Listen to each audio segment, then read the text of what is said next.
Salut, c'est Trado. Voilà la vidéo de mise à jour pour l'or. Comme on le voit sur ce graphique que j'ai un petit peu retravaillé, on n'arrive pas à s'affranchir de la moyenne mobile à cette séance. Cela fait maintenant 1, 2, 3, 4 impacts de suite sur cette M7 et 4 fois de suite on termine en échouant à passer de manière significative cette M7 en clôture. C'est pas véritablement inquiétant. Nous sommes dans une sorte de biseau orange ici. Normalement, les biseaux comme ça se cassent à la hausse, mais bon, la question est de savoir si on va terminer une rotation supplémentaire et aller impacter une nouvelle fois le bas du biseau orange ou si on va sortir rapidement. On est soutenu quand même à moyen terme par cette espèce d'oblique marron qui elle aussi semble faire de la résistance puisqu'elle tient avec trois contacts, notamment le dernier hier, 20 septembre. Mais les indicateurs techniques commencent à acter les hésitations de l'or puisque le MACD maintenant est sous son signal et se rapproche dangereusement de la zone négative.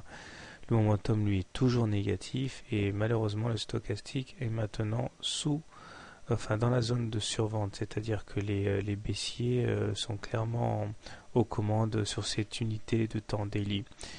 La M20 elle aussi commence à affaiblir.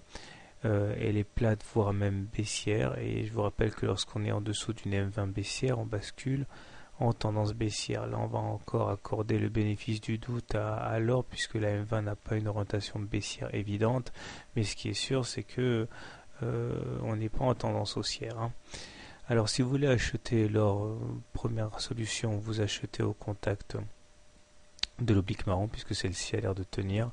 Je pense qu'un contact contre la Bollinger inférieure pourrait se justifier aussi pour préparer un achat. Si vous êtes baissier, eh bien écoutez, a priori la M7 semble s'imposer depuis pas mal de temps, donc il semble opportun de shorter la M7 en cas de nouveau contact demain. Quant à moi, eh bien, comme à mon habitude, je considère ici qu'on n'est pas en tendance haussière, qu'on est plutôt en tendance neutre à baissière, mais comme je ne shorte pas l'or dans les conditions actuelles, parce qu'on n'est pas à l'abri d'une très mauvaise nouvelle sur le plan fondamental qui propulserait l'or vers des sommets, je pense qu'il est déraisonnable de shorter l'or, donc je vais attendre qu'on repasse en tendance haussière pour éventuellement acheter. Voilà, bonne soirée, bon trade, à demain.